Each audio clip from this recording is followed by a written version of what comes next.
ওই কুত্তা, কল ধরিস না কেন? সরি রে, ঘুমেছিলাম। এবার বল, এত সকাল সকাল কল দিলি কেন? আজকে একটু তাড়াতাড়ি ক্যাম্পাসে আসিস, তোদের একটা গুড নিউজ দিব। কি গুড নিউজ? সেটা ক্যাম্পাসে এলে দেখতে পারবি। আর সানি আয়মানকেও বলে দিস তাড়াতাড়ি আসার জন্য। আমি ফারিয়াকে বলে দিচ্ছি। আচ্ছা ঠিক আছে, এখন ফোন রাখ, ফ্রেশ হব। ওকে। টুট টুট টুট, কলটা কেটে গেল। আমি উঠে ফ্রেশ হতে চলে গেলাম। চলেন, ফ্রেশ হতে হতে আপনাদের পরিচয়টা দিয়ে দেই। আমি জুয়েল, আপাতত স্টুডেন্ট লাইফে আছি। একটু আগে যে কল করেছিল সে আমার বেস্ট ফ্রেন্ড তন্নি। ফ্রেশ হওয়া শেষ, নাস্তা করে ক্যাম্পাসে চলে গেলাম। গিয়ে দেখি আমি ছাড়া সবাই বসে আছে। আমি যাওয়ার পরপরই তন্নি রাগী লোক নিয়ে আমাকে বলল, কি রে হারামি, তোকে আজকে একটু তাড়াতাড়ি আসতে বললাম আর তুই আজকে দেরি করে আসছি। সরি রে, রাস্তায় অনেক জ্যাম ছিল। তোর জন্য তো সব সময় জ্যাম থাকে, আমরা রাস্তা দিয়ে আসি না। এই হারামখোর, তুই চুপ থাক, সব সময় শুধু চামচামি করস। আচ্ছা বাদ দে না, এখন তোর নিয়ে কি বলবি তাড়াতাড়ি বল। আমরা ক্লাসে চলে যাব। আজকে কোনো ক্লাস হবে না, আজকে আমরা একটা পার্টি দিব। দেখ, এখন এগুলো করার সময় নেই, কোনোদিন করব। আগে বল তোর কি কথা আছে। দোস্ত, আমার বিয়ে ঠিক হয়ে গেছে। ছেলে অনেক বড় ব্যবসায়ী, কালকে আমাকে রিং করিয়ে দিয়ে গেছে। তন্নির কথা শুনে আমার মাথার উপর যেন আকাশ ভেঙে পড়ল। সেই কলেজ লাইফ থেকে তন্নিকে আমি অনেক ভালোবাসি, কিন্তু ফ্রেন্ডশিপ নষ্ট হয়ে যাওয়ার ভয়ে কখনো বলতে পারিনি। আমি চেয়েছিলাম আগে নিজের পায়ে দাঁড়াই, ভালো একটা চাকরি পাই, তারপর তন্নিকে আমার মনের কথা বলবো। কিন্তু এটা কি হলো? না, আমি কিছু ভাবতে পারছি না। আমার মাথা ব্যথা করতেছে। এদিকে সানি, আইমান আর ফারিয়া তন্নিকে শুভেচ্ছা জানাচ্ছে। আমার নীরবতা দেখে তন্নি বলল, কি রে, তোর আবার কি হয়েছে? তুই খুশি হসনি? আমি তাড়াহুড়ো করে বললাম, আমি অনেক খুশি হয়েছি। তাহলে তুই এভাবে চুপ করে দাঁড়িয়ে আছিস কেন? দোস্ত, তুই সত্যি বিয়েটা করবি? অবশ্যই। এর থেকে ভালো ছেলে আর কোথায় পাবো? আর তাছাড়া বিয়ের বয়সও হয়ে গেছে। চুপ করে দাঁড়িয়ে রইলাম। আচ্ছা বাদ দে তো, এখন বল বিয়ে কখন? এই তো আগামী শুক্রবার। তোরা সবাই অবশ্যই আসবি। এই নে কার্ড। এই কথা বলে আমাদের সবাইকে একটা করে কার্ড দেয়। আমার কেন জানি বুক ফেটে কান্না আসছে। মনে হচ্ছে আমার জীবন থেকে অনেক বড় কিছু একটা চলে যাচ্ছে। নিজের অজান্তেই চোখের কোণে পানি চলে আসলো। আমার এমন অবস্থা দেখে তন্নি বলল, কি রে, কি হয়েছে তোর? কাঁপতেছিস কেন? আমি তাড়াতাড়ি চোখের পানি মুছে বললাম, আরে না, এমনি। তোর বিয়ে হবে শুনে খুশিতে চোখে পানি চলে আসলো। পাগল। আচ্ছা শোন, রায়হান কল দিচ্ছে। আমি তো বাইরে যাচ্ছি, তোরা থাক। এই রায়হানটা আবার কে? আরে তোদের দোলা ভাই। আচ্ছা থাক, পরে কথা হবে। Bye bye. তন্নি চলে গেল। আমি অবাক দৃষ্টিতে ওর চলে যাওয়ার দিকে তাকিয়ে আছি। আস্তে আস্তে চোখটা ঝাপসা হয়ে গেল। মনে হয় আবার পানি এসে জমা হয়ে গেছে। এমন সময় ফারিয়া বলল, আচ্ছা আমি ক্লাসে যাচ্ছি, তোরা কেউ যাবি?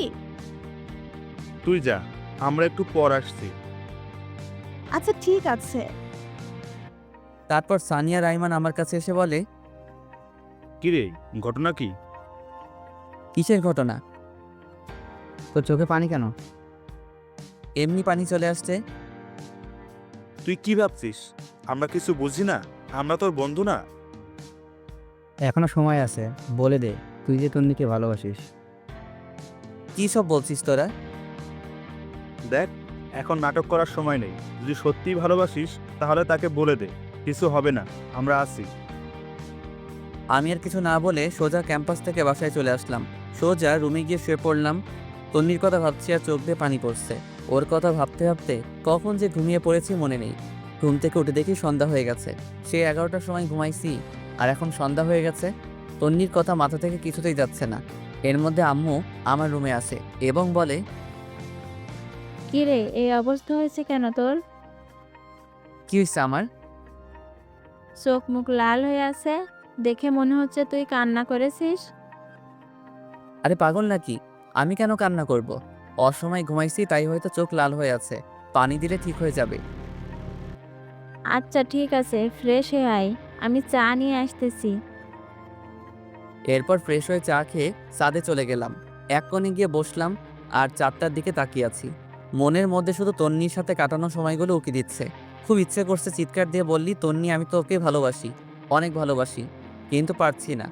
মনের মধ্যে অজানা একটা ভয় চেপে রেখেছে। একটু পর দেখলাম তন্নি কল করেছে। কলটা ধরতে ইচ্ছে করছে না, কয়েকবার দেওয়ার পর রিসিভ করলাম। কিরে, তুই কল ধরছিস না কেন? একটু ব্যস্ত ছিলাম, কি বলবি বল। শোন দোস্ত, কালকে আমরা শপিং করতে যাব, তুইও আমাদের সাথে যাবি। সরি আমি পারবো না, তুই সানি বা আইমানকে নিয়ে যা। তাছাড়া ফারিয়া তো তোর সাথে আছেই। না, ওরা কেউ যাবে না, প্লিজ তুই চল। দেখ আমার একটু কাজ আছে, আমি যেতে পারবো না। আমি এত কিছু বুঝি না, তুই যাবি। এরপর সে কলটা কেটে দিল। এমনিতেই ওর জন্য অনেক কষ্ট হচ্ছে, এর মধ্যে যদি শপিংয়ে যাই তাহলে আমার মাথা আরও খারাপ হয়ে যাবে। না, কিছুই মাথায় ঢুকছে না। যা হওয়ার তা পরে হবে। আমি কালকেই তন্নিকে আমার মনের কথা বলে দিব। পরের দিন ঘুম ভাঙলো তন্নির কলে। মোবাইলটা হাতে নিয়ে দেখি 22টা কল দিছে। তাড়াতাড়ি উঠে ফ্রেশ হয়ে তন্নিকে একটা টেক্সট পাঠালাম যে আমি আসছি। সারাদিন তন্নির সাথে শপিং করলাম, কথাগুলো বলতে চেয়েও পারলাম না, কেমন জানি অস্বস্তি লাগছে। তন্নির দিকে খেয়াল করে দেখলাম ও অনেক খুশি। এখন কথাগুলো কিভাবে বলবো, যদি ফ্রেন্ডশিপ নষ্ট করে ফেলে। আমি আর কিছু না ভেবে সোজা বাসায় চলে আসলাম।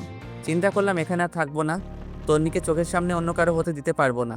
মনে মনে সিদ্ধান্ত নিলাম তন্নিকে সব কথা খুলে বলবো। যদি সে রাজি হয় তাহলে এখানে থেকে যাব, আর যদি রাজি না হয় তাহলে দেশের বাইরে চলে যাব। তাড়াতাড়ি করে আম্মুর কাছে গেলাম, গিয়ে বললাম, আম্মু আমি বাইরে চলে যাব, এখানে আর পড়ালেখা করব না। তুই না বলেছিলি এখানে তুই বন্ধুদের সাথে থাকবি, বাইরে যাবি না? সেটা আগে বলেছিলাম, এখন আমি আর দেশে থাকবো না। তুমি আব্বুকে ভিসা প্রসেসিং করতে বলো, আমি শুক্রবারের আগে চলে যাব। এত তাড়াতাড়ি কি হবে, সময় লাগবে। এত কিছু আমি জানি না, আমি শুক্রবারের আগে যেতে চাই। আচ্ছা, তোর আব্বু বাসায় আসুক, আমি তার সাথে কথা বলবো।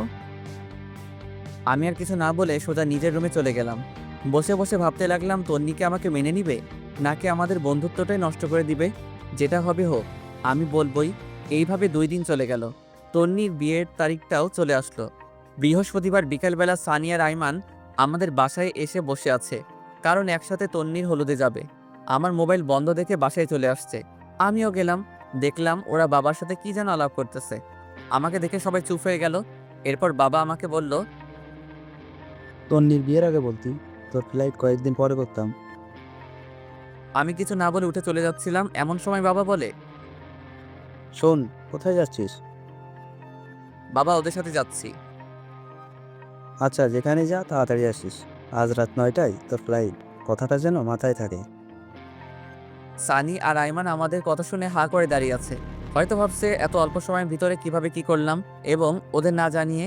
এরপর আমি উঠে রেডি হয়ে ওদের সাথে তন্নির বাসায় চলে গেলাম। ওখানে যাওয়ার পর আমাদের আরও অনেকগুলো বন্ধুকে দেখলাম। সানি আর আইমান ব্যস্ত হয়ে গেছে, আমি একপাশে গিয়ে বসে আছি আর তন্নিকে খুঁজতেছি, কিন্তু দেখতেছি না। মনে হয় সাজতেছে। একটু পর তন্নি বের হয়ে আসলো, সাথে আরও কতগুলো মেয়ে সহ। আজকে তাকে অনেক সুন্দর লাগছে, যে কেউ দেখলেই প্রেমে পড়ে যাবে। আমারও আর ব্যতিক্রম কিছু হলো না, ওর দিকে হা করে তাকিয়ে আছি। একটু পর তার ধাক্কায় বাস্তবে ফিরে এলাম। কিরে, এইভাবে হা করে কি দেখছিস? কিছু না তনি, তোর সাথে আমার কিছু সিরিয়াস কথা আছে। কি কথা বল। এখানে না, সাদে চল। আচ্ছা ঠিক আছে, চল। তারপর আমি আর তন্নি ছাদে গেলাম। গিয়ে আমি চুপচাপ দাঁড়িয়ে রইলাম। আমার নীরবতা দেখে তন্নি বলল, কিরে চুপ কেন? কি বলবি তাড়াতাড়ি বল, আমার নিচে অনেক কাজ আছে।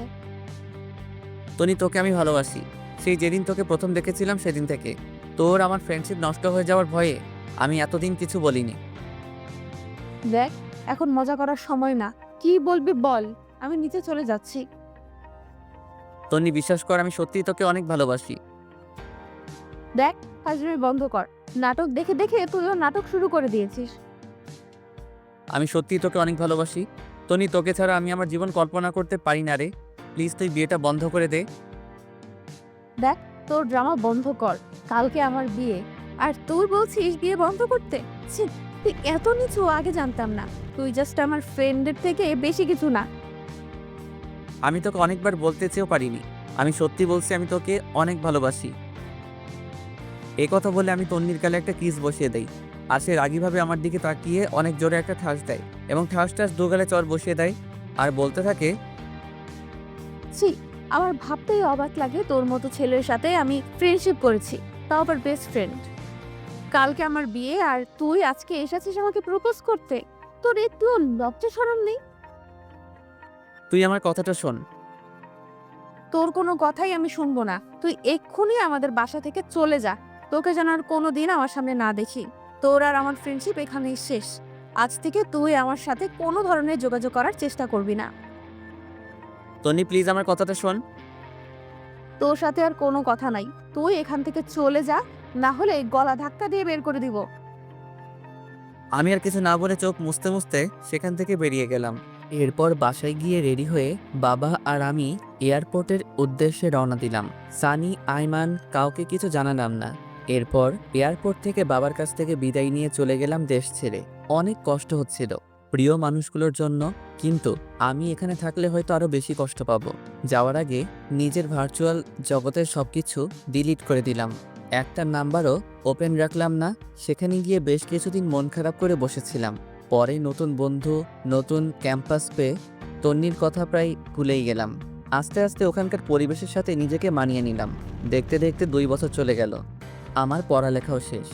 চিন্তা করলাম এখানেই কোনো চাকরি করব, কিন্তু সেটা আর হলো না। আব্বু আম্মু কল দিয়ে কান্নাকাটি করতেছে।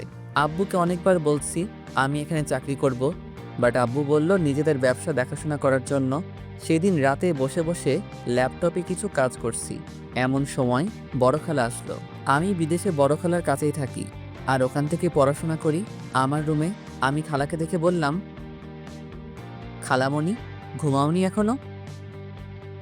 না রে বাবা, ঘুম আসছে না। তুই কি করতেছিস? কিছু না খালামণি, একটু কাজ করতেছি। কিছু বলবে? বাবা, একটা কথা বলতাম, যদি তুই অনুমতি দিস। আরে কি আজব, আমার সাথে কথা বলার জন্য তোমার অনুমতি লাগবে নাকি? বলো কি বলবে। দেখ বাবা, আমার কোনো সন্তান নেই। তুই আমার নিজের সন্তানের মতোই।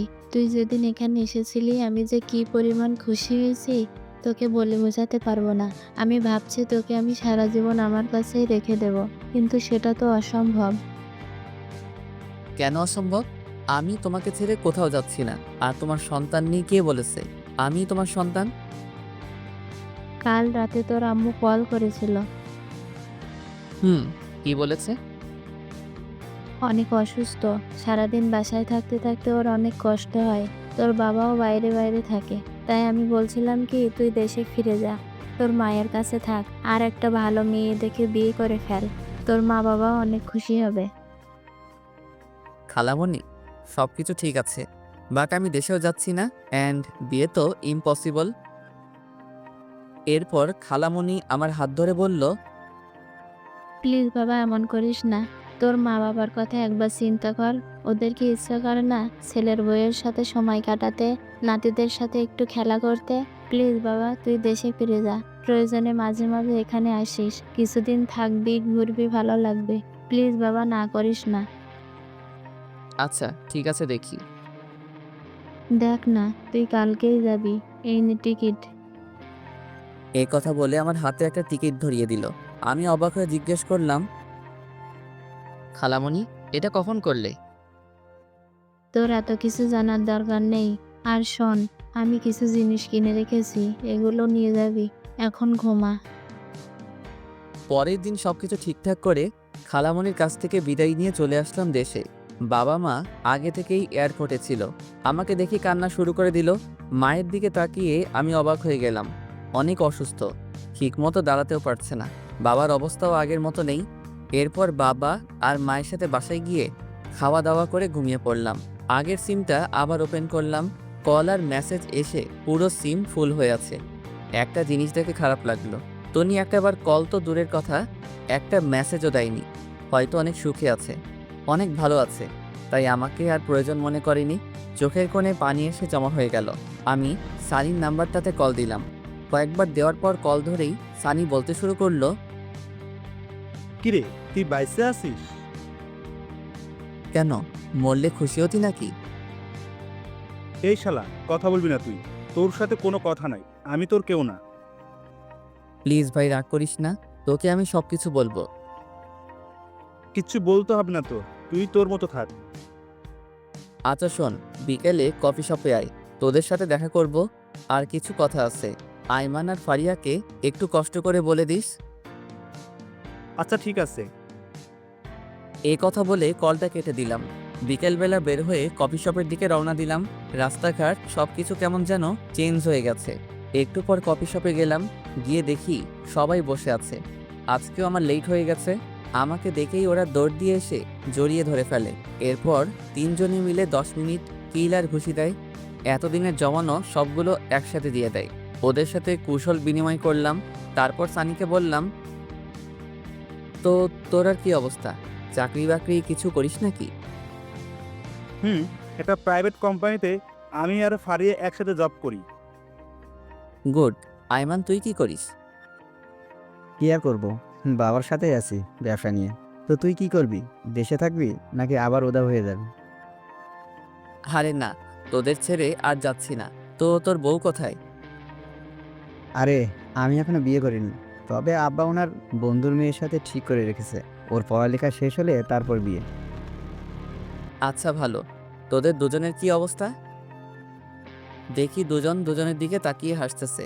এরপর আইমান বলল, মামা, ওরা নিজেরাই সারাই ফেলছে। কি তোরাও এই কাজ করলি? যাক, খুশি হলাম। সারা জীবন একসাথে ছিলি, এখনো থাকবি, ভালো হইছে। তো তুই কবে করছিস? আমার মতো ছেলেকে কে মেয়ে দিবে বল? দূর, ফাজলামি করিস না। এই তন্নি কেমন আছে রে? মনে হয় অনেক সুখে আছে, তাই না? এই কথা শোনার পর ওরা তিনজন একে অপরের দিকে তাকাতে লাগলো। এরপর আইমান বলল, আসলে তন্নির বিয়ে হয়নি। মানে মস্করা করছিস তাই না? দেখ, জোকস এখন ভালো লাগে না। না রে, আইমান ঠিক বলছে, ওর বিয়ে হয়নি। কি বলছিস তোরা? বিয়ে হয়নি কেন?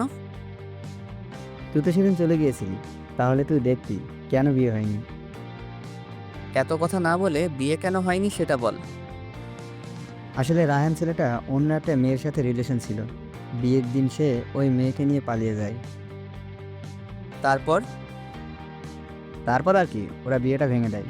তন্নির বাবা ওদের হাতে পায়ে ধরেছিল, কিন্তু কোনো লাভ হয়নি।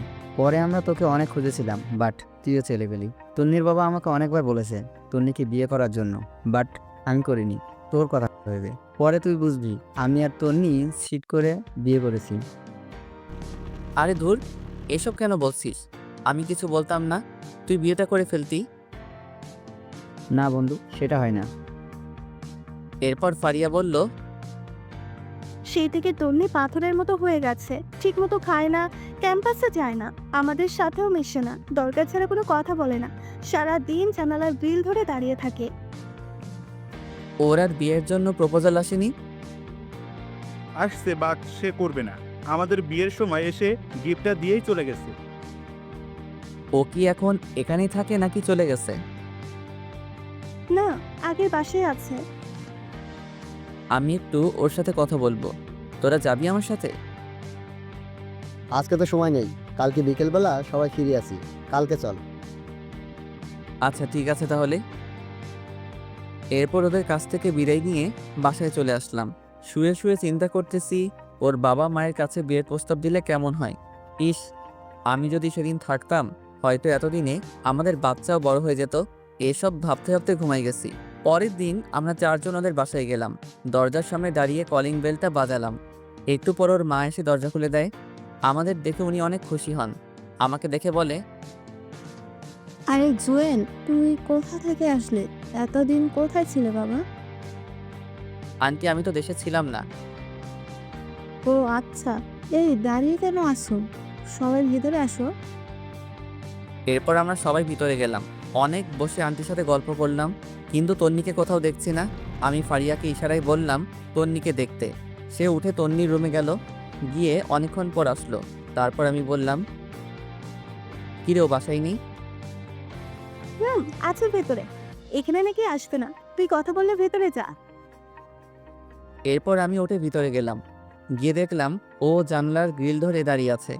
আমি অনেকক্ষণ গিয়ে পেছনে দাঁড়িয়ে রইলাম। কেমন জানি নার্ভাস লাগছে, কিন্তু ওর কোনো নড়াচড়া নাই। তারপর আমি একটা কাশি দিলাম, দেখলাম পেছনে তাকালো। এরপর সে বলল, কি রে, কখন আসছিস?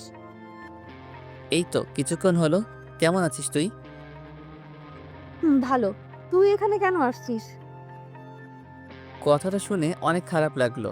এতদিন পর দেখা হলো, অথচ আমি কেমন আছি সেটা জিজ্ঞেস না করেই উল্টো আমাকে বলে কেন আসছি।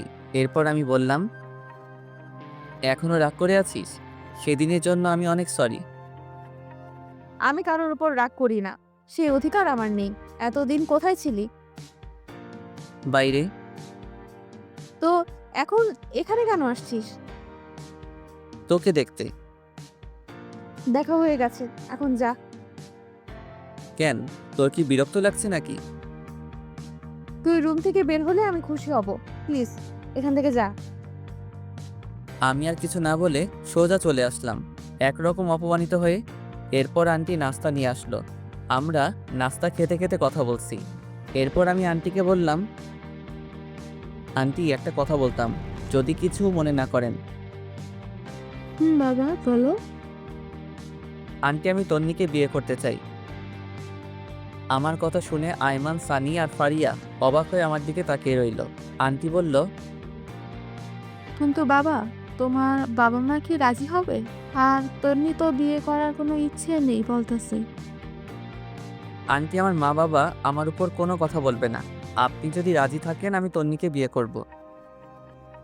বাবা ঠিক আছে, কিন্তু তন্নি? আন্টি, বিয়ের পর সব কিছু ঠিক হয়ে যাবে। আচ্ছা বাবা, দেখি কি করা যায়। তারপর আমি, আইমান, সানি আর ফারিয়া তন্নিদের বাসা থেকে চলে আসলাম। পরে আমি আব্বু আর আম্মুকে বললাম তন্নির কথা। আমার কথা শুনে ওনারা তো অনেক খুশি। বললেন, তোর পছন্দই আমাদের পছন্দ, আর তন্নি মেয়েটাকে আমারও অনেক ভালো লাগে। অবশেষে আমাদের বিয়েটা হয়ে গেল। তন্নিকে একরকম জোর করে বিয়েটা দেওয়া হয়েছে। কবুল বলার সময় দেখলাম সে বলতে চাচ্ছে না।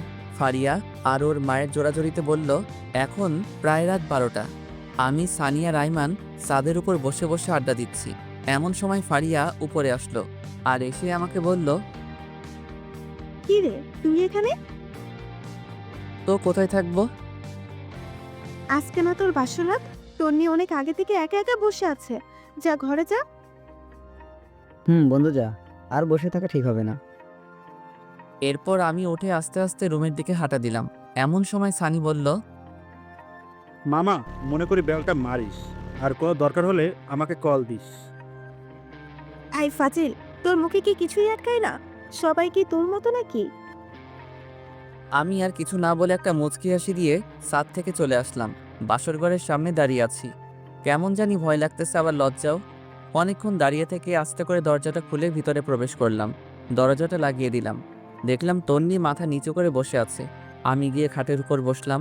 এমন সময় তন্নি আমাকে বলল, তোর সাথে আমার কিছু কথা আছে। কি কথা বল। আর শোন, আজকে থেকে আমি তোর স্বামী, সো আর তুই করে বলবি না, তুমি করে বলবি, অ্যান্ড আমিও বলবো। দেখ, তোকে আমি কখনোই স্বামী হিসেবে মানতে পারবো না। তুই জাস্ট আমার ফ্রেন্ড। তাহলে বিয়েতে মত দিলি কেন? তোর কি ধারণা আমি নিজে থেকে মত দিছি? জীবনেও না। মা আমাকে ওনার মরার কসম দিয়েছে, সেজন্য আমি বিয়েটা করেছি।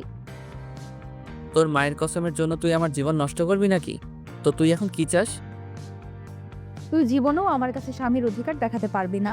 তুই তোর মতো আর আমি আমার মতো। ওকে, আমি তোর উপর কোনো অধিকার খাটাবো না। অন্তত আমার মা বাবার সামনে একটু নাটক করিস, না হলে ওনারা অনেক কষ্ট পাবে। চেষ্টা করব। আমি আর কিছু না বলে খাটে ঘুমোতে যাব, এমন সময় তন্নি আবারও চিৎকার দিয়ে ওঠে আর আমাকে বলে, কি করছিস তুই? কি করলাম, ঘুমাতে যাচ্ছি। ঘুমার ভালো কথা, কিন্তু খাটে কেন? তাহলে কোথায় ঘুমাবো? যেখানে খুশি সেখানে ঘুমা, দরকার হলে সোফায় ঘুমা, বাট খাটে ঘুমাতে পারবি না। এটা আবার কেমন কথা? খাট থাকতে সোফায় কেন ঘুমাবো?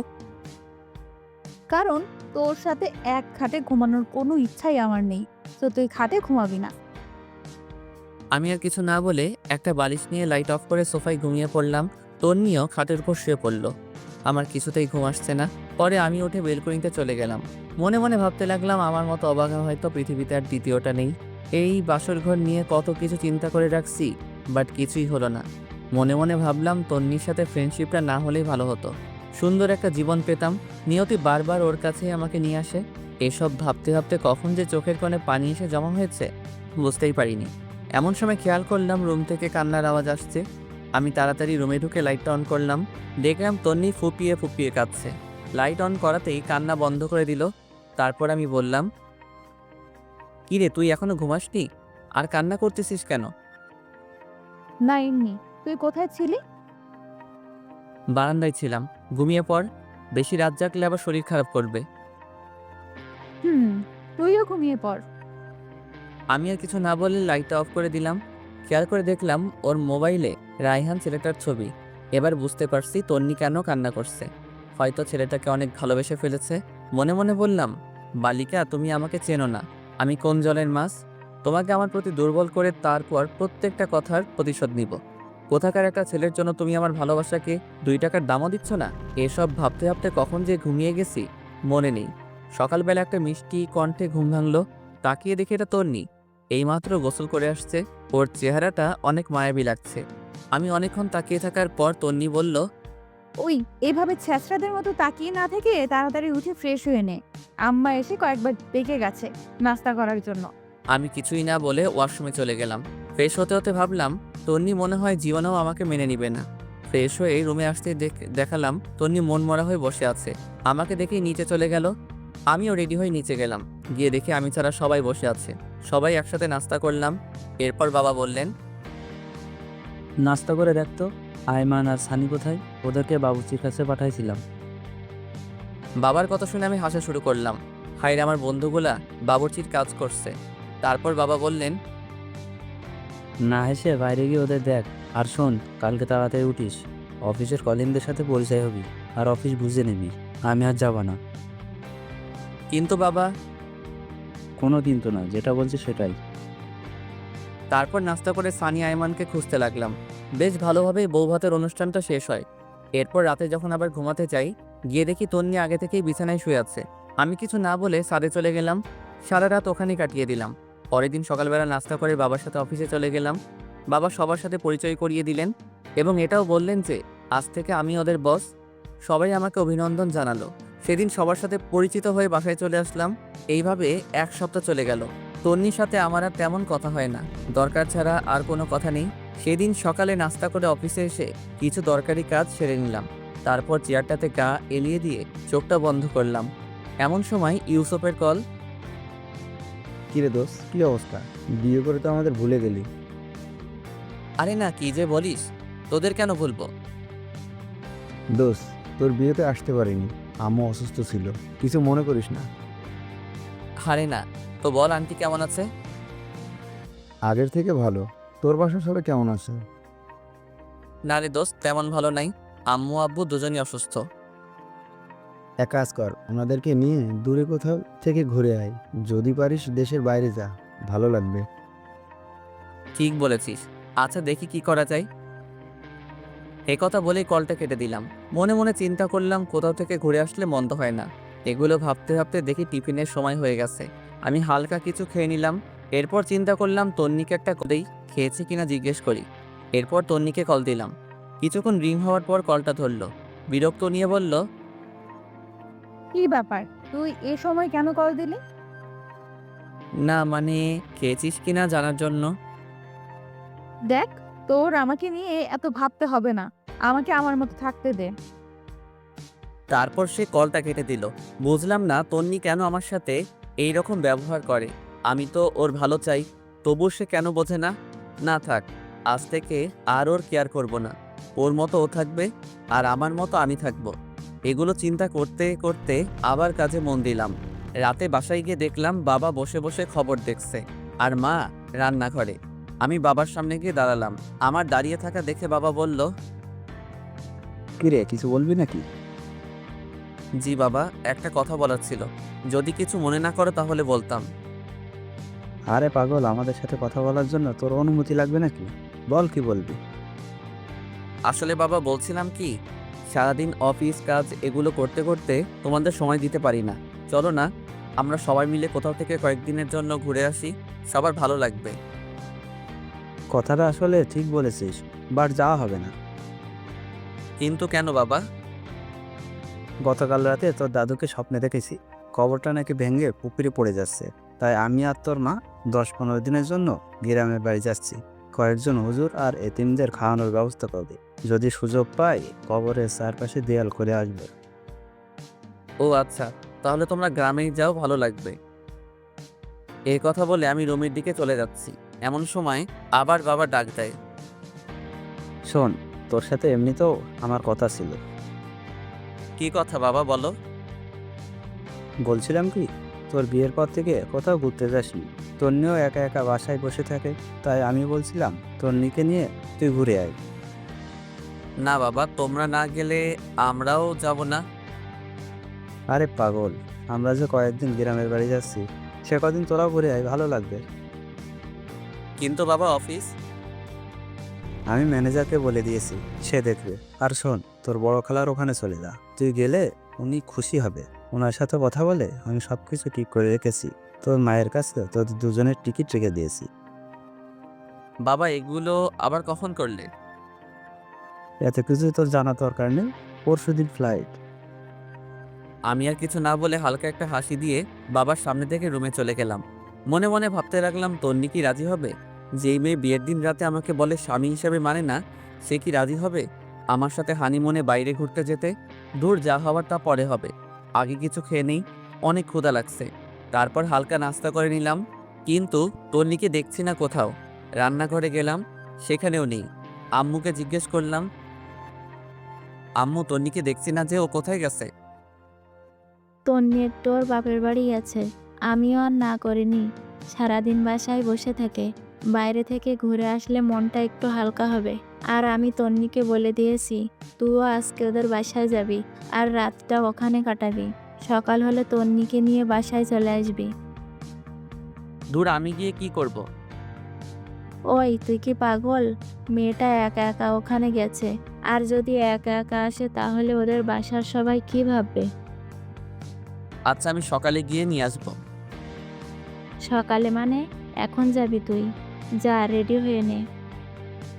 কি আর করা, রেডি হয়ে ওদের বাসার দিকে রওনা দিলাম। তন্নিকে অনেকবার কল দিলাম, কিন্তু সে কল ধরছে না। তারপর আমি আইমান আর সানির সাথে চ্যাটিং করতে করতে ওদের বাসার সামনে চলে গেলাম। গাড়ি থেকে নেমে ওদের বাসার সামনে গিয়ে দাঁড়ালাম। তখন প্রায় 9টা বেজে গেছে। তারপর ভিতরে গেলাম। আমাকে দেখে শ্বশুর শাশুড়ি অনেক খুশি হলেন। তাদের সাথে অনেকক্ষণ কথা বলে নিলাম। এরপর শাশুড়ি আম্মা বললেন, যাও বাবা, রুমে যাও। তন্নি রুমে আছে, ওখানে গিয়ে ফ্রেশ হয়ে নিচে আসো, আমি খাবার রেডি করছি।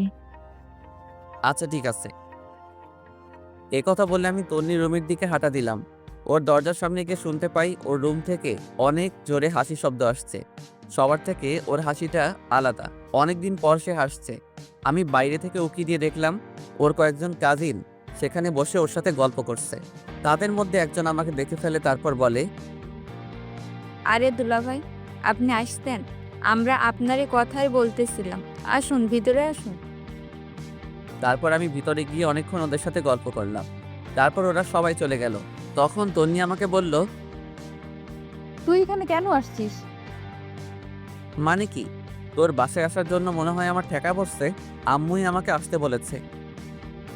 তন্নি মুখে একটা বিরক্ত নিয়ে কিছু একটা বলতে যাবে, এমন সময় শাশুড়ি এসে আমাদের ডেকে নিয়ে গেলেন খাবার জন্য। আমি আর কিছু না বলে সোজা খেতে চলে গেলাম। খাবারের টেবিলে বসে তো অবাক, এত খাবার! আসলেই শ্বশুরবাড়ির রসের হাঁড়ি। সবগুলো খাবারই আমার পছন্দের। এরপর খাওয়া দাওয়া সেরে আমি রুমে এসে বিছানায় শুয়ে পড়লাম। কিছুক্ষণ পর তন্নি রুমে আসলো আর এসে চেঁচামেচি শুরু করে দিল। কি রে, তুই বিছানায় শুয়েছিস কেন? তো কোথায় শুবো? তোর রুমে তো সোফাও নেই। সোফা নেই তো কি হয়েছে? ফ্লোর আছে না, ফ্লোরে শুয়ে পড়। মানে? ফ্লোরে শুয়ে পড়বো মানে? এত মানে টানে বুঝি না। আমি তোর সাথে এক বিছানায় ঘুমাতে পারবো না। কেন ঘুমাতে পারবি না? শোন, বিয়েটা যেভাবেই হোক, এখন আমি তোর স্বামী। আর তোর ভয়ের কিছু নেই। আমি তোকে কিছু করব না। সেটাও যদি না হয় তাহলে তুই নিজেই ফ্লোরে শুয়ে পড়।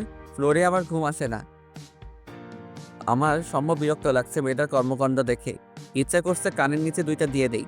এরপর সে আবার বলতে শুরু করলো, এই শোন, এটা আমার রুম, সো বিছানাটাও আমার বিছানায় আমি ঘুমাবো। তো কি হইছে? ভুলে গেছিস এতদিন আমার বিছানায় ছিলি আর আমি সোফায় ছিলাম?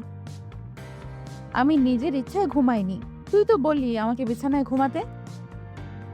দূরে ফালতুর সাথে কথা বলে পারা যাবে না, তাই আমি নিজেই ফ্লোরে শুয়ে পড়লাম। শুয়ে শুয়ে ভাবতেছি তন্নি যদি কালকে আমাদের বাসায় যাওয়ার পর শুনে যে আমি হানিমুনের ব্যবস্থা করে আসছি তখন কি করবে। এগুলো ভাবতে ভাবতে দেখলাম ফকিন্নি খুব আরাম করে ঘুমিয়ে আছে।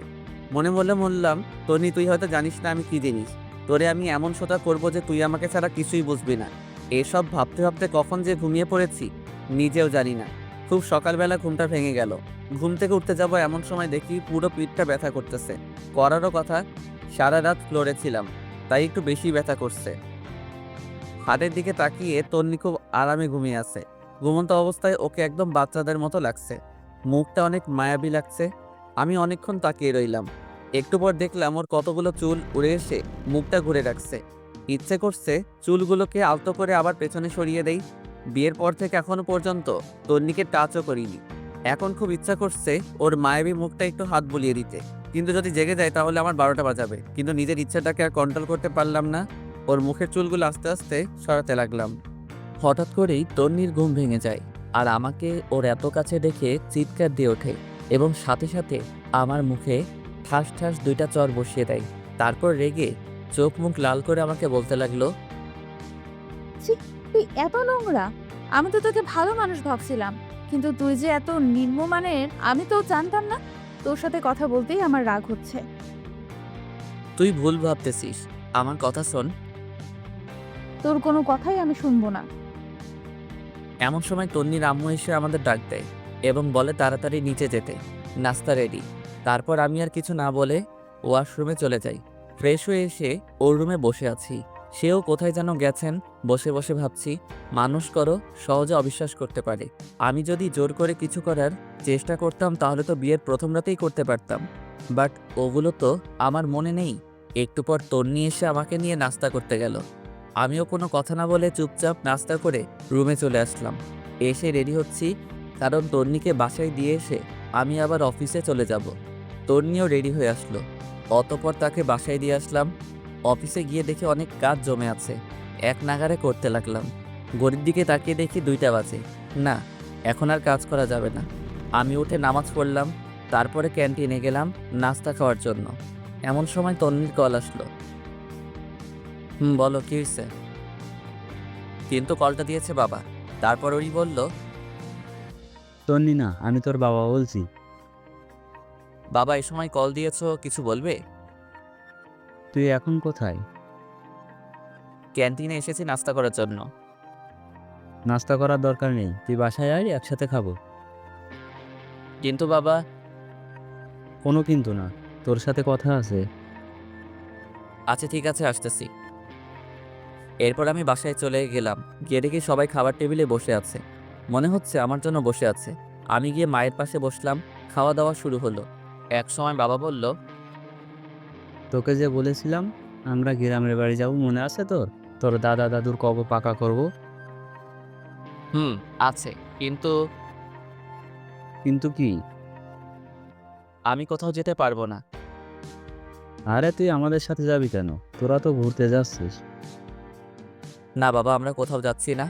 দরকার হলে তন্নিকে তোমাদের সাথে নিয়ে যাও। দেখলাম তন্নি আমার দিকে আর চোখে তাকিয়ে আছে।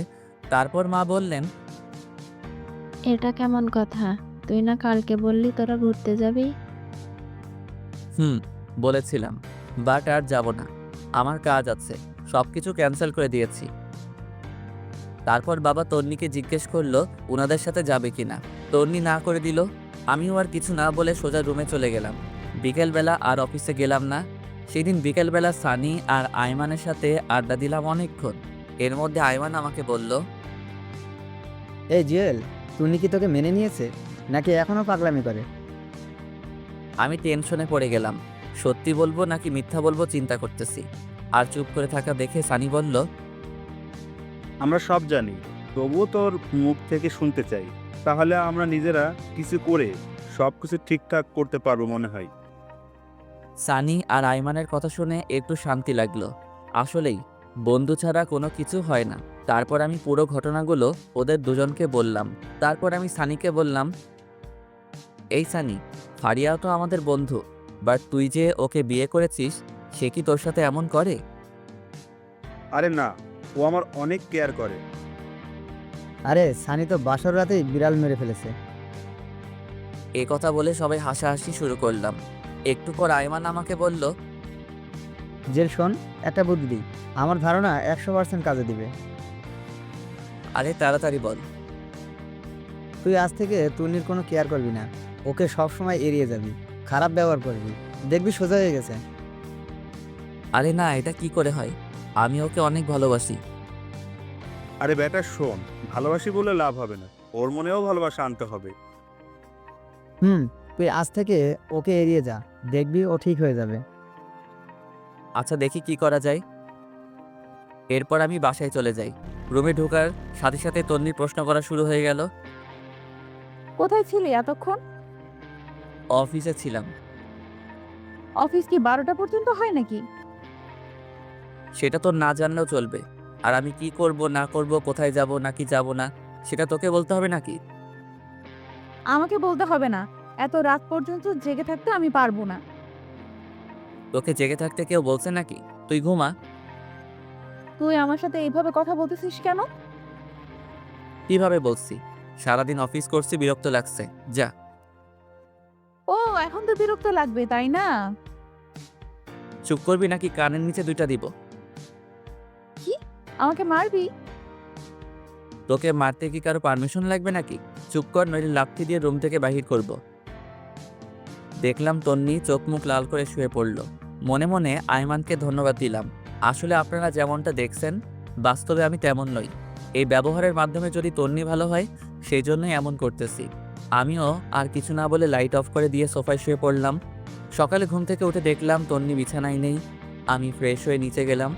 দেখলাম তন্নি আব্বু আম্মুর ব্যাগ আর জিনিসগুলো রেডি করে দিচ্ছে। আমি যাওয়ার পর সবাই নাস্তা করতে বসলাম। মা বললেন, শোন, একটা কথা বলতাম। বলো। আমরা যাওয়ার পর তন্নি একটু ওর বাপের বাড়ি যাবে, তুই একটু দিয়ে আসিস। আমার সময় নেই, যে যাওয়ার সে একাই যাবে। আর বাপের বাড়ি থেকে কালকেই তো আসলো। আমরা যাওয়ার পর বাসায় তো কেউ থাকবে না, তুই থাকবি অফিসে, তাই বলছিলাম। দেখো, এত কিছু আমি বুঝি না, ও গেলে একাই যাবে। আর কিছু না বলে নাস্তা করে উঠে গেলাম। তারপর বাবা মাকে আমি বাস স্টপে দিয়ে আসলাম। বাসায় এসে দেখি তন্নি নেই। কল দিলাম, ধরতেছে না।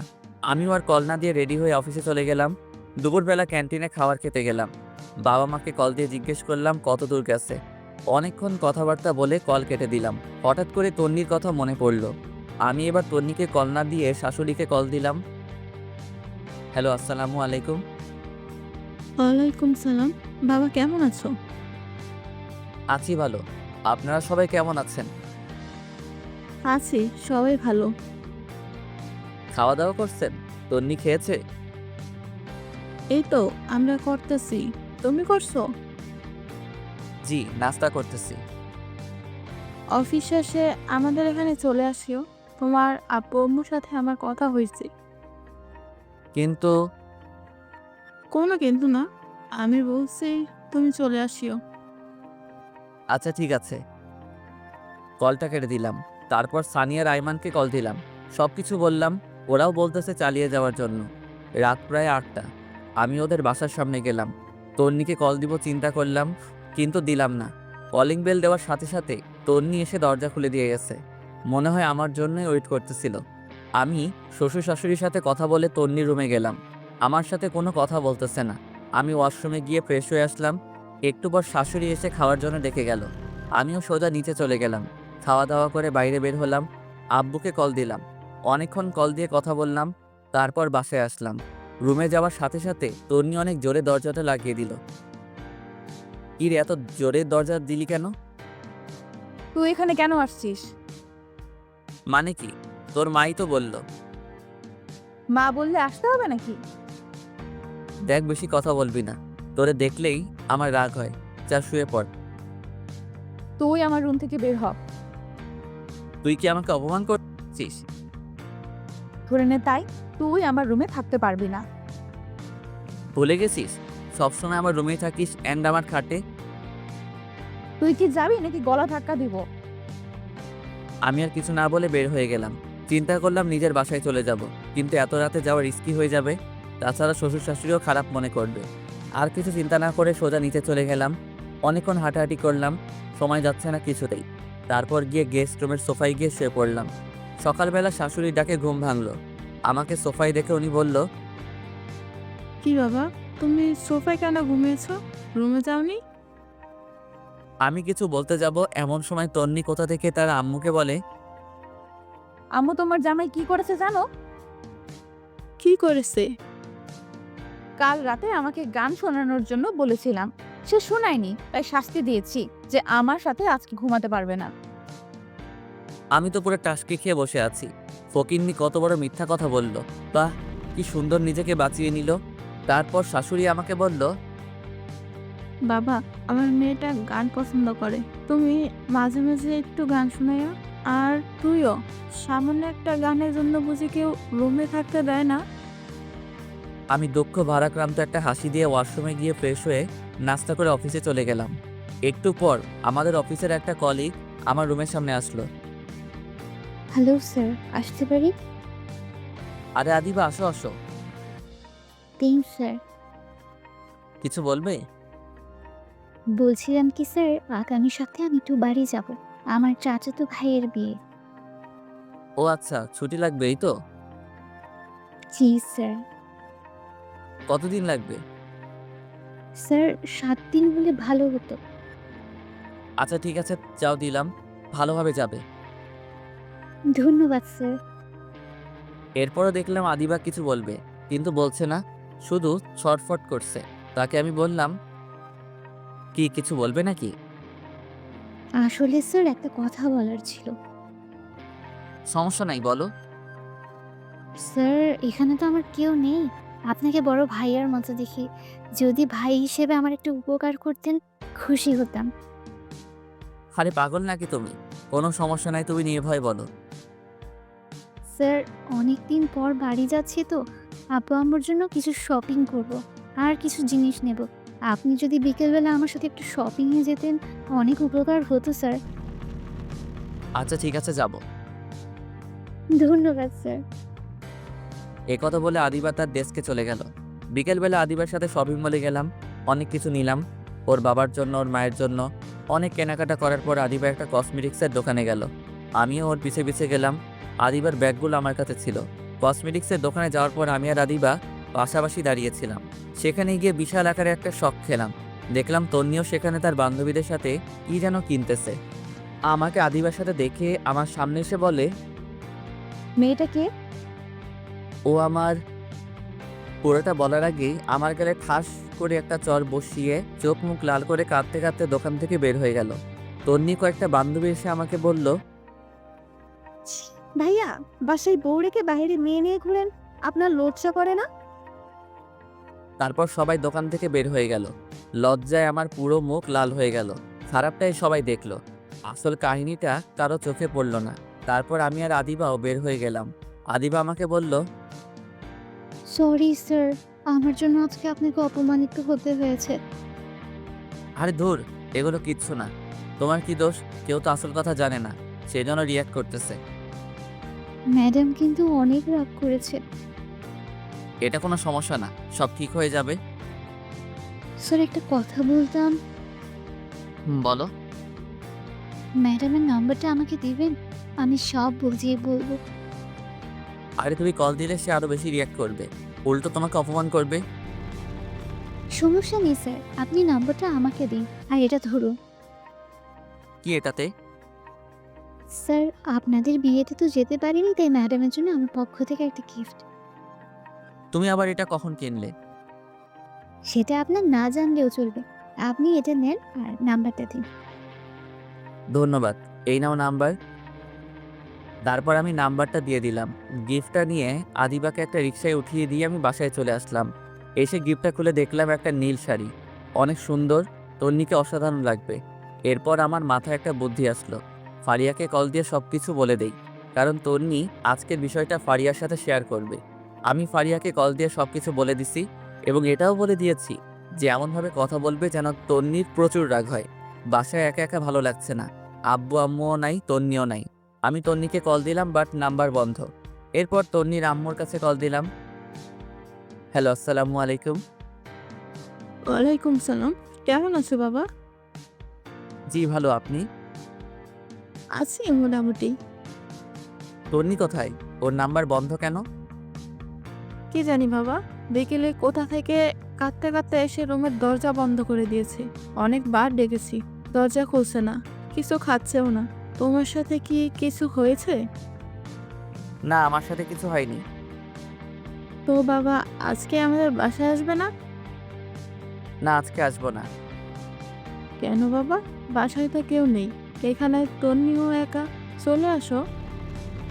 না, একটু কাজ আছে। আচ্ছা ঠিক আছে, ভালো থাকবেন, পরে কথা হবে। এই কথা বলে আমি কলটা কেটে দিলাম। মনে মনে চিন্তা করলাম তন্নিও হয়তো আমাকে ভালোবেসে ফেলেছে, না হলে এত রিয়াক্ট করতো না। আয়মানের বুদ্ধিটা অনেক কাজে লাগছে। এভাবে কয়েকটা দিন চলে গেল, আমি তন্নিদের বাসায় যাই না। মাঝে মাঝে ওর মায়ের সাথে একটু একটু কথা হয়। প্রায় 10 দিন পর ওর মা আমাকে কল দেয়, তখন আমি অফিসে ছিলাম। হ্যালো, আসসালামু আলাইকুম। ওয়ালাইকুম আসসালাম। বাবা কেমন আছো? ভালো, আপনারা? আছি, সবাই ভালো।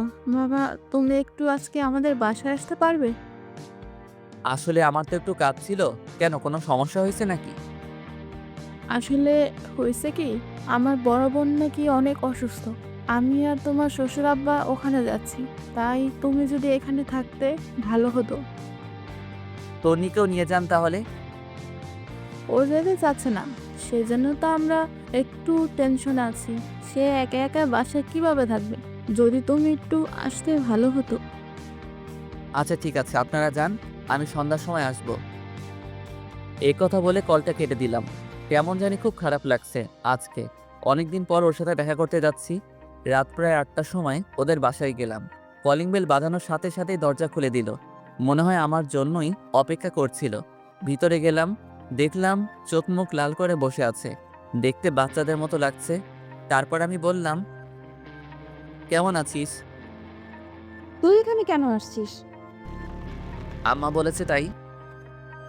লজ্জা করে না অন্য মেয়েদের সাথে ঘুরে এখন এখানে আসতে? সেটা আমার ব্যাপার, আমি তো তোর কেউ না। আমাকে নিয়ে তোর এত মাথা ব্যথা কেন? তোর মতো ফালতুকে বিয়ে করাই আমার ভুল হয়েছে। আগে জানলে জীবনে কবুল বলতাম না। আমার মাথা গরম করবি না। কি করবি তুই? রাগে আমার পুরো শরীরের লোম দাঁড়িয়ে গেছে।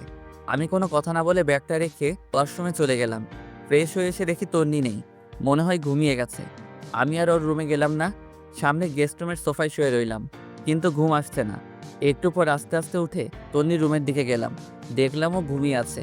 অনেকক্ষণ আমি বাইরে থেকে দাঁড়িয়ে দাঁড়িয়ে ওকে দেখলাম।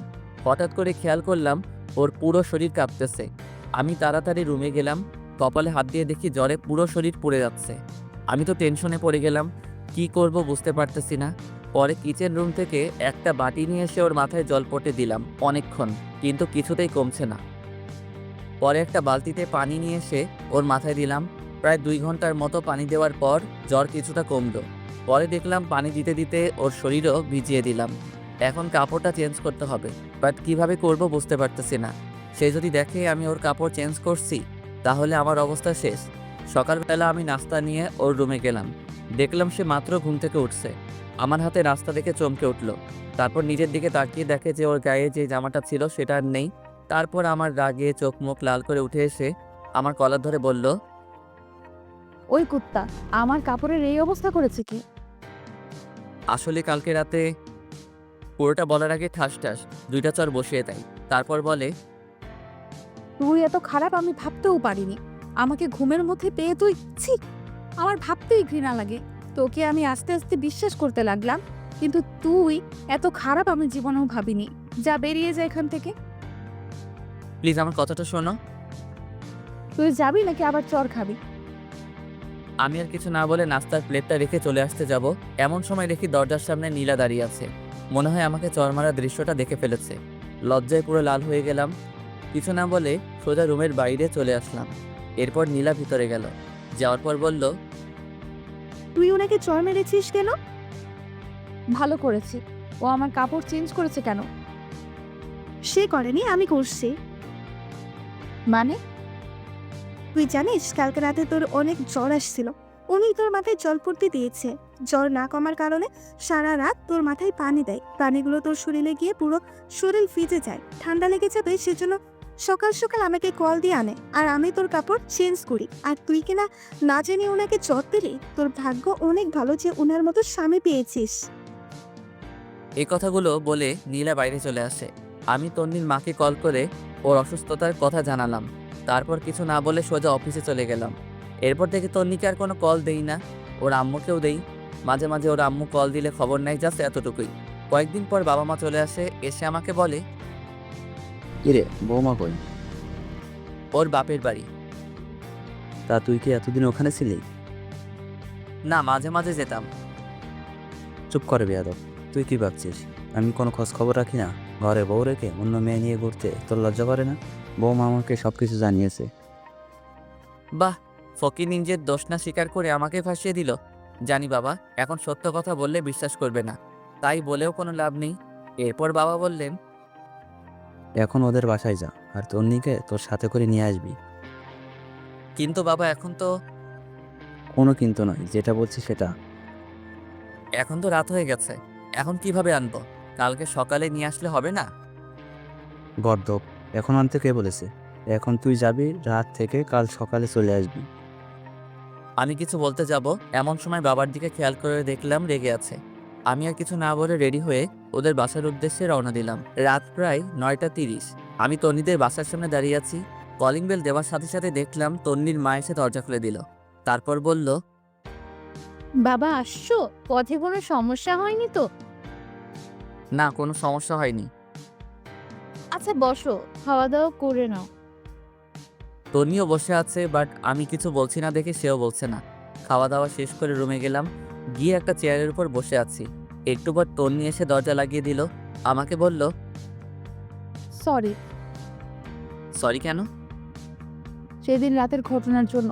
আমি ভাবছি তুই আমার সাথে। থাক, বলতে হবে না, আমার কপালে ওগুলোই ছিল। তুই ঘুমা, সকালে তাড়াতাড়ি যেতে হবে। তুই কোথায় ঘুমাবি? আমাকে নিয়ে তোর চিন্তা করতে হবে না, তুই ঘুমা। হাতে ঘুমা, আমি নিচে ঘুমাবো। কেন, তোর চর খাওয়ার জন্য নাকি তোর কাছে অপমানিত হওয়ার জন্য? সে আর কিছু না বলে ঘুমিয়ে পড়লো। আমি একটা বালিশ নিয়ে নিচে শুয়ে পড়লাম। সকালবেলা ঘুম থেকে ছাদে গেলাম, তন্নিও আমার পেছনে পেছনে গেল। দেখে মনে হচ্ছে কিছুটা বলবে, বাট বলতে পারতেছে না। এরপর আমি বললাম, কিছু বলবি? তুই কি সত্যিই আমাকে ভালোবাসিস? পাগল নাকি, তোরে কেন আমি ভালোবাসবো? মিথ্যা বললাম, দেখি ও কি রিয়াক্ট করে। তাহলে এতদিন যে বললি তুই আমাকে ভালোবাসিস? মিথ্যা বলেছি, তোর সাথে থাকার বা কথা বলার কোনো ইচ্ছাই আমার নেই। তাহলে আমাকে নিতে আসলি কেন? আব্বু আম্মু বলেছে তাই, না হলে জীবনেও আসতাম না। বাহ, ভালো তো। নতুন কাউকে পেয়ে গেছিস, এখন তো আর আমার দরকার নেই। তোর দরকার কখনো ছিল না, থাকবেও না। আদিবার সাথে আমি খুব ভালোই আছি। রাগানোর জন্য বললাম।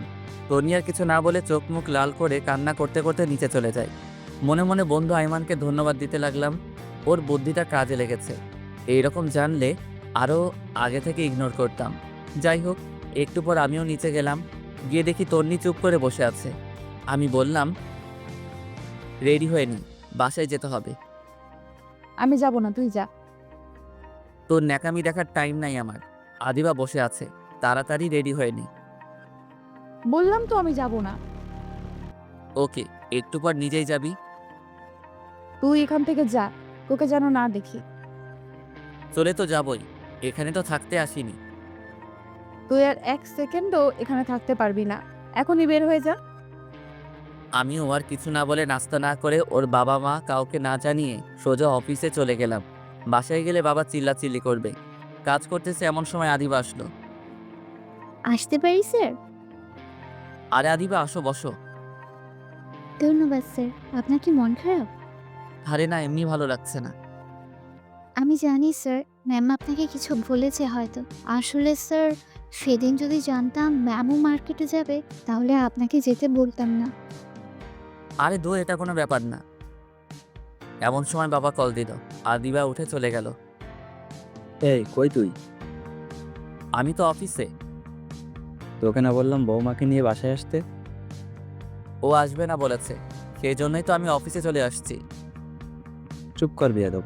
ও আসবে না বলেছে নাকি তুই নিয়ে আসিস নি? মানে আমি কেন নিয়ে আসবো না? চুপ হারাম দাদা, তোর নিয়ে আমাকে সব কিছু বলেছে। তোর লজ্জা করে না ঘরে বউ রেখে অন্য মেয়েকে নিয়ে ঘুরতে? আরে তুমি এসব কি বলো? সবগুলা মিথ্যা কথা। চুপ কর। তোর নিয়ে আমাকে সব কিছু বলেছে। মেয়েটা কখন থেকে কান্না করতেছে। আমি আর কিছু না বলে কল কেটে দিলাম। দূর ফকিরনিটা বাবাকে আনিয়ে বানিয়ে কি বলল আল্লাহ জানে। নিজে সব দোষ করে এখন আমাকে ফাঁসাই দিছে। বিকেলবেলা আইমান কল দিল। কি রে দোস্ত, কি অবস্থা? মামা কি বুদ্ধি দিলি? তন্নি তো ফেসে গেছে। আরে কি বলিস? আচ্ছা শোন, সন্ধ্যার সময় তুই আর তন্নি কফি শপে আসিস, কথা আছে। ধুর, আমি তন্নিকে নিয়ে আসতে পারবো না, তোরা বল আসতে। আচ্ছা ঠিক আছে বলবো, তুই অন্তত সাথে করে নিয়ে আসিস, সানি আর ফারিয়াও থাকবে। আচ্ছা ঠিক আছে। এরপর বাসায় গেলাম, দেখলাম তন্নি রেডি হয়ে বসে আছে। আমাকে দেখে বলল, আইমান কিছু বলেছে? না কিছু বলেনি। কেন? কফি শপে যাওয়ার জন্য বলেছে। তো যা, আমাকে বলছিস কেন? তোকেও যেতে বলেছে। আমি যাব না, তুই যা। একসাথে যাওয়ার জন্য বলেছে। তুই না গেলে আমিও যাব না। মনে মনে তো আমার লাড্ডু পড়তেছে। আহা কি যে আনন্দ বলে বোঝাতে পারবো না। যাই হোক, বেশি মুড নিতে গেলে আবার দেখা যাবে যে একসাথে যাওয়াই হবে না। একটু পর আমি আর তন্নি বের হয়ে গেলাম। একটা রিক্সা নিলাম। এই প্রথম বিয়ের পর একসাথে রিক্সা নিয়ে ঘুরতেছি। যখন ওর সাথে ফ্রেন্ড হিসেবে ঘুরতাম রিক্সায়, কি মজাটাই না হতো। সব কিছু মনে পড়তে লাগলো। আমি রিক্সার একপাশে সরে বসে আছি। তন্নি বারবার আমার দিকে তাকাচ্ছে। একটু পর কফি শপে গেলাম। দেখলাম আইমান, সানি আর ফারিয়া বসে আছে। আমাদের দেখে বলল, বাহ, দুজনের এখন আসার সময় হলো। না রে, একটু কাজ ছিল তাই। বুঝি বুঝি, কি এমন কাজ? তন্নি গিয়ে ফারিয়াকে জড়িয়ে ধরলো। এদিকে আইমান আমাকে ইশারা দিতেছে, বলতেছে কাজ হচ্ছে। এমন সময় সানি বলল, দোস্ত শোন, তোরা থাক, আমাদের একটু কাজ আছে, যেতে হবে। সে কি, মাত্রই তো আসলাম, কফিটা খেয়ে যা। না রে, অনেক কাজ, সময় কম। আচ্ছা তুই যা, ফারিয়া থাকুক। না রে, ওরে ছাড়া আমার কোনো কাজ হয় না। ওর কপালে চুমু না খেয়ে কাজে মন বসে না। চুপ কর ফাজিল। আচ্ছা তোরা থাক, পরে কথা হবে। এ কথা বলে ফারিয়া আর সানি চলে গেল। আইমানও কেমন জানি ছটফট করতেছে। আমি বললাম, কিরে তোর আবার কি হয়েছে? আসলে দোস্ত, বাসায় একটা কাজ ফেলে এসেছি, এখনই বাসায় যাওয়া লাগবে। মানে কি, তোদের সবার কাজ আছে আগে বলতি? তোরা না বললি একসাথে কফি খাবি? তোরা খা, আমি একটু আসি। এ কথা বলে আইমানও চলে গেল। আমি আর তন্নি বসে আছি। একটু পর কফি আসলো, দুজনেই খেলাম। দুজনে নীরবতা ভেঙে তন্নি বলল, একটা কথা বলতাম। বলো। অনেকদিন কোথাও ঘুরি না, চল পার্কটাতে একটু ঘুরে আসি। আমিও কেন জানি ওর এই আবদারটা না রেখে পারলাম না। অনেকক্ষণ দুজন একসাথে হাঁটলাম, ভালো লাগলো। রাত প্রায় 8টা। বাসায় গেলাম, দেখলাম বাসায় কেউ নেই, কিন্তু দরজা খোলা। বাবা মা দুজনকে ডাক দিলাম, কারো কোনো সারা শব্দ নেই। তন্নিও ভয় কাঁপতেছে। একটু পর নীরবতা ভেঙে শুরু হলো আমাদের দুজনের মুখের উপরের স্প্রে মারা। আর সবাই একসাথে বলতে লাগলো, happy birthday Tonni, happy birthday to you. বাবা মা, সানিয়া, আইমান আর ফারিয়া সবাই একসাথে। দেখে তো আমরা পুরাই অবাক। আমি নিজেও ভুলে গেছি আজকে তন্নির জন্মদিন, কিন্তু বন্ধুগুলোর মনে আছে। সেজন্য তারা কফি শপ থেকে তাড়াতাড়ি চলে আসছে। তারপর বড় একটা কেক কাটা হলো। তন্নি সবার প্রথম আমাকে খাইয়ে দিয়েছে, আমিও খাইয়ে দিয়েছি। এক এক করে সবাই সবাইকে খাইয়ে দিয়েছে। এমন সময় তন্নি বলল, এতগুলো আয়োজন কে করেছে? সবাই একসাথে আমাকে দেখিয়ে দিল। আমি তো পুরাই টাসকি খেয়ে গেলাম। আমি নিজেই কিছু জানি না, আর ওরা বলছে আমি করছি। সেদিন সবাই একসাথে খাওয়া দাওয়া করে নিলাম। ওদের বাসায় যেতে দেইনি। আমি, সানিয়া, আইমান একসাথে ঘুমাইছি। ফারিয়া আর তন্নি একসাথে ঘুমাইছে। পরে যে যার মতো চলে গেল। আমিও অফিসে চলে গেলাম। দুপুরবেলা আদিবা আমার রুমে আসলো। স্যার আসতে পারি? আসো, বসো। স্যার একটা কথা বলতাম। অবশ্যই বলো। আসলে স্যার আমার একজনের সাথে রিলেশন আছে। বাবা বিয়ের জন্য চাপ দিচ্ছিল, তাই আমি বাবাকে ফাহাদের কথা বলেছি। ফাহাদ আমার বয়ফ্রেন্ড। বাবা বলেছে ওকে নিয়ে বাবার সাথে দেখা করার জন্য। যদি আজকে বিকেলের জন্য আমাকে ছুটি দিতেন উপকার হতো খুব। আরে এটা কোনো কথা? তুমি আমাকে আগে বলবে না? ওকে যাও, দিলাম। ধন্যবাদ স্যার। আদিবা একটু কষ্ট করতে পারবে? জি স্যার, বলুন। তোমার পাশের আলমারিটার উপর একটা হলুদ রঙের ফাইল আছে, যদি একটু কষ্ট করে দিতে উপকার হতো। এতে কষ্টের কি আছে? এ কথা বলে আদিবা উঠে ফাইলটা নিতে গেল। আলমারি উঁচু হওয়ার কারণে সে একটু উপরের দিকে উঠে বাইরের আঙুলের উপর ভর করে ফাইলটা নিতে যাবে, এমন সময় পা স্লিপ করে উল্টে যেতে লাগলো। আমি তাড়াতাড়ি উঠে ওকে ধরে ফেললাম, আর এমন সময় তন্নি এসে উপস্থিত। আমাদের একসাথে দেখেই চিৎকার দিয়ে উঠল। দেখলাম হাতে একটা টিফিন বাটি, মনে হয় দুপুরের খাবার নিয়ে আসছে। ধুর শালার, কেন যে আদিবাকে ফাইলটার কথা বললাম? যদি না বলতাম তাহলে তন্নি হয়তো কিছু দেখতো না। আমি আদিবাকে ছেড়ে দিলাম। তন্নি রাগে চোখ মুখ লাল করে আমাকে বলল, ছি, তুই এত খারাপ? প্লিজ তুই শান্ত হ, আমার কথা শোন। কি শুনবো? নিজের চোখে তো সবকিছু দেখলাম। প্লিজ তুই আমার কথাটা শোন। চুপ কর। তোর মতো ফালতুর সাথে আমি কোনো কথাই বলবো না। ভেবেছিলাম তুই সত্যিই আমাকে ভালোবাসিস। আমিও আস্তে আস্তে তোকে ভালোবেসে ফেললাম, কিন্তু তুই অন্য মেয়ের সাথে। ছি। আমি কিছু বলতে যাব এমন সময় আদিবা বলল, নেন, শুনেন, আপনার ধারণা তুমি চুপ করো। লজ্জা করে না অন্যের স্বামীর সাথে এসব করতে? যত সব ফালতু। ম্যাম, আপনি আমাকে যা ইচ্ছে বলতে পারেন, কিন্তু স্যারকে কিছু বলবেন না। স্যারের কোনো দোষ নেই। চুপ করো তুমি। সেদিন তো শপিং করতেও দেখেছি তোমাদের, আবার বড় বড় কথা বলছো। লজ্জা করে না? ম্যাম, আপনাকে সেদিন রাতে আমি অনেকবার কল দিয়েছি সত্যিটা বলার জন্য, বাট আপনিই কল ধরেননি। সেদিন আমি স্যারকে জোর করে শপিং করতে নিয়ে গেছি। আসলে এখানে আমার কেউ নেই, স্যারকে ভাই ডেকেছি। একটা কাজিনের বিয়ে ছিল, প্রায় 6 মাস পর বাড়ি যাচ্ছি, তাই বাবা মায়ের জন্য কিছু জিনিস কিনতে যাচ্ছিলাম। আর আপনি সেখানে আমাদের দেখে ফেললেন। স্যারকে সবার সামনে চড় দিলেন। জানিও সেদিন আপনার জন্য একটা নীল শাড়ি আমি কিনেছিলাম। স্যার অনেকবার বলেছিল আপনাকে নাকি নীল শাড়িতে ভালো মানায়। আপনাদের বিয়েতে না যেতে পারে একটা নীল শাড়ি আমি আপনার জন্য কিনে স্যারকে দিয়েছিলাম। বিনিময়ে আপনি স্যারকে চড় দিয়েছেন, নয়তো অপমান করেছেন। সেদিনের কথা বাদ দাও। আজকেরটা তো আমি নিজের চোখেই দেখলাম। আজকে কি ছিল তাহলে? আমার একজনের সাথে রিলেশন আছে। বাবা চাইছে তাকে বাবার সাথে পরিচয় করিয়ে দেওয়ার জন্য। আমি স্যারের কাছে এসেছি বিকেলবেলা ছুটি দেওয়ার জন্য। স্যার আমাকে ছুটি দিয়েছে। আমি চলে যাওয়ার সময় স্যার ফাইলটা দিতে বললেন। আমি ফাইলটা নিতে গিয়ে পড়ে যাচ্ছিলাম, এমন সময় স্যার আমাকে ধরে ফেললেন। শুনেন, একটা কথা বলি, আপনার কপাল অনেক ভালো যে আপনি ওনার মতো একজনকে নিজের জীবনসঙ্গী হিসেবে পেয়েছেন। আপনার মতো মেয়ের কোনো যোগ্যতা নেই ওনার সাথে থাকার। নিজেকে তো অনেক কিছু মনে করেন, এগুলো বাদ দিয়ে ভালো হওয়ার চেষ্টা করুন। আদিবা এ কথাগুলো তন্নিকে বলে চলে গেল। দেখলাম তন্নির চোখে পানি চলে আসছে। আমি এতক্ষণ কিছুই বললাম না, চুপচাপ দাঁড়িয়ে দুজনের কথা শুনছিলাম। আদিবার কথাগুলো অনেক ভালো লাগলো। মনে মনে কয়েকবার ধন্যবাদ জানালাম। একটু পর তন্নি আমার দিকে তাকালো, চোখ মুখ লাল হয়ে আছে। তারপর আমাকে বলল, নিজেকে খুব চালাক মনে করিস, তাই না? মানে? তুই কি ভাবছিস আমি কিছুই জানি না? কি জানিস তুই? এই যে এতদিন অবহেলার নাটক করেছিস, আমার সাথে খারাপ ব্যবহার করেছিস, নিজেকে হিরো ভাবছিস? মনে মনে ভাবলাম তন্নিকে এগুলো আবার কে বলে দিছে, শালা আইমাইন না বলে দিল নাকি? এরপর আমি বললাম, এগুলো সব মিথ্যা কথা। আমি যা করেছি মন থেকে করেছি। তোকে এই কথাগুলো কে বলেছে? তুই কি ভাবছিস এরা শুধু তোর ফ্রেন্ড? আমার ফ্রেন্ড না। পারি আমাকে সব কিছু বলেছে। শালার মেয়েদের পেটে কিছুই হজম হয় না। কি দরকার ছিল তন্নিকে এগুলো বলার? তারপর আমি বললাম, তোকে এই কথাগুলো ফারিয়া বলেছে? দেখ ওর কি হাল করি। কি করবি তুই ফারিয়ার? এ কথা বলে আস্তে আস্তে এগোতে লাগলো। আমি বললাম, কি ব্যাপার, তুই এদিকে কেন আসছিস?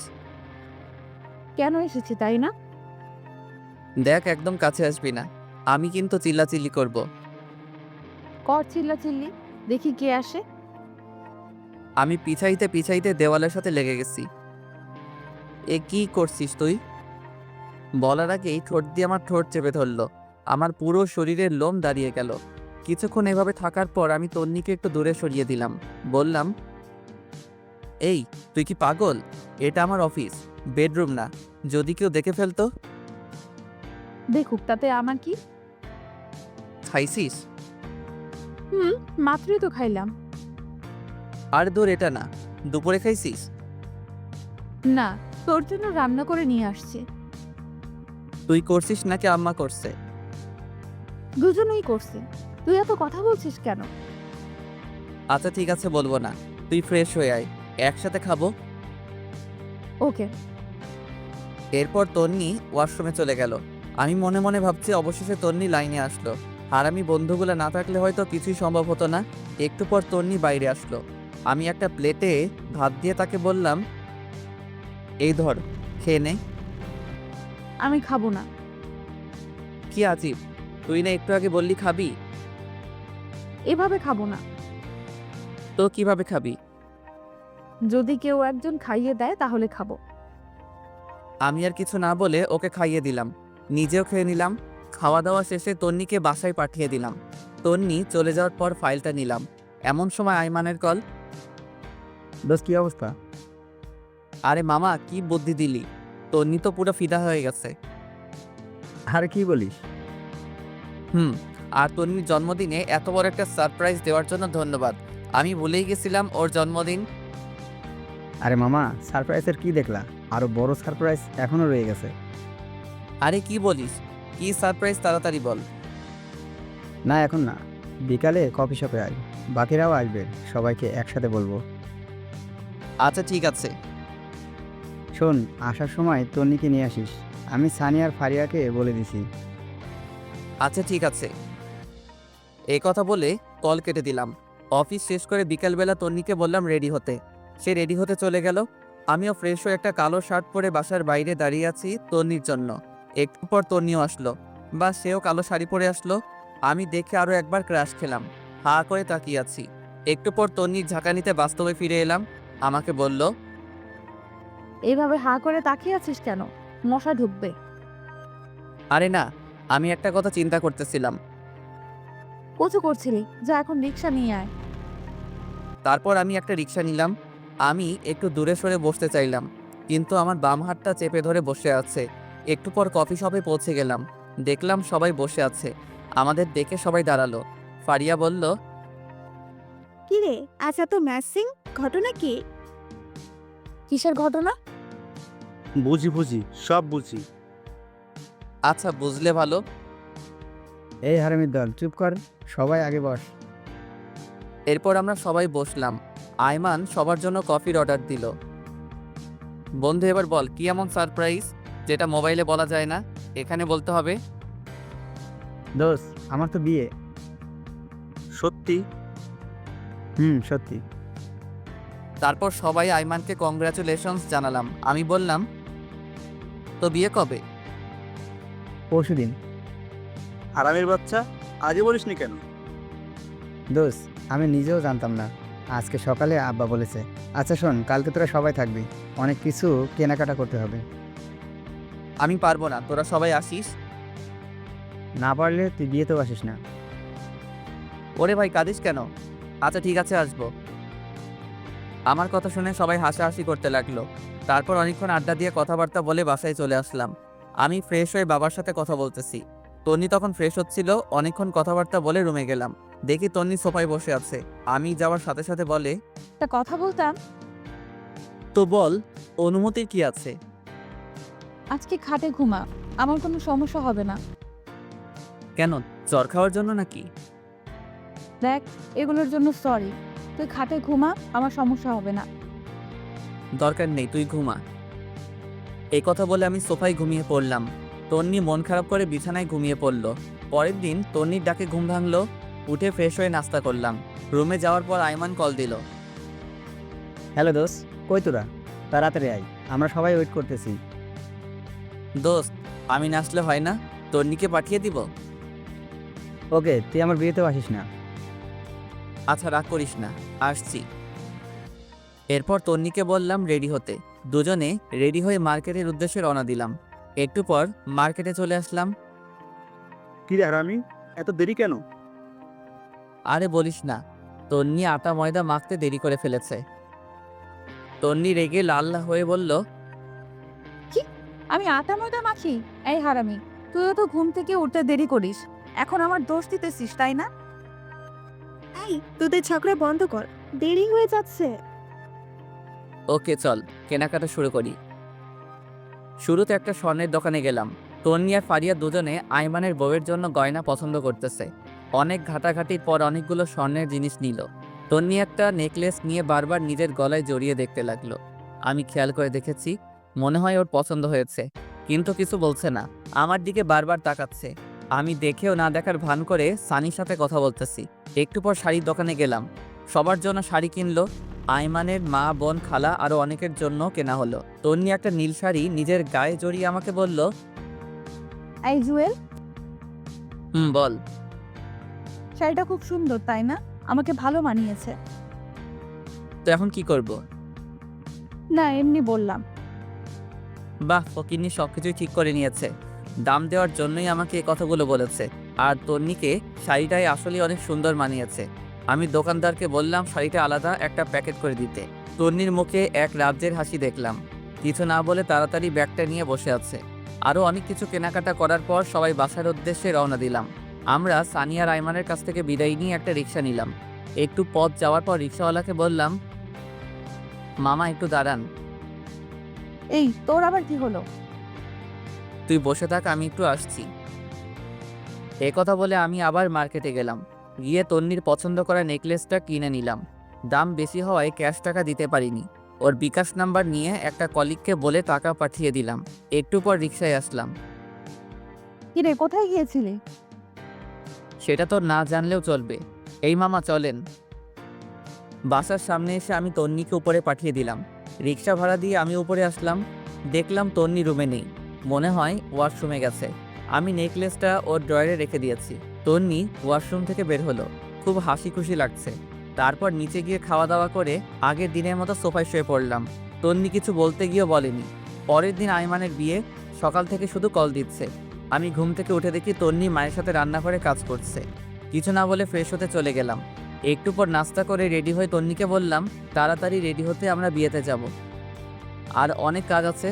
তন্নি হ্যাঁ সূচক ইশারা দিয়ে রেডি হতে চলে গেল। আমি বাইরে গিয়ে দাঁড়িয়ে আছি। একটু পর তন্নি রেডি হয়ে আসলো। আমি তো দেখে আবার ক্রাশ খাইলাম। কালকের সে শাড়িটা পরেছে, আবার গলায় নেকলেসটাও পরেছে, পায়ে হাই হিল, হালকা লিপস্টিক। উপস, মাথা নষ্ট করে দিচ্ছে। আমি হাঁ করে তাকিয়ে আছি। একটু পর বুঝলাম কেউ একজন আমাকে ধাক্কা দিচ্ছে। কিরে, অমন হা করে কি দেখছিস? মনে হয় আগে কোনোদিন আমাকে দেখিসনি। দেখেছি, তবে আজকে একটু অন্যরকম লাগছে। তন্নি লজ্জায় লাল হয়ে যায়। দেখতে আরো বেশি কিউট লাগছে। তারপরে একটা রিক্সা নিয়ে রওনা দিলাম।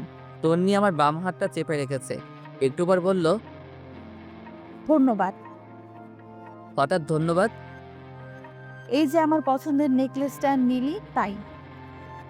এখানে ধন্যবাদ দেওয়ার কিছু নাই। তুই কি কালকে দোকানে আমাকে খেয়াল করেছিস? একটু একটু। কথা বলতে বলতে আমরা আবার মার্কেটে যাই। বিয়ের জন্য একটা গিফট নিলাম। এরপর আইমানদের বাসায় চলে গেলাম। সারাদিন খাওয়া দাওয়া আর মেহমান নিয়ে বিজি ছিলাম সবাই।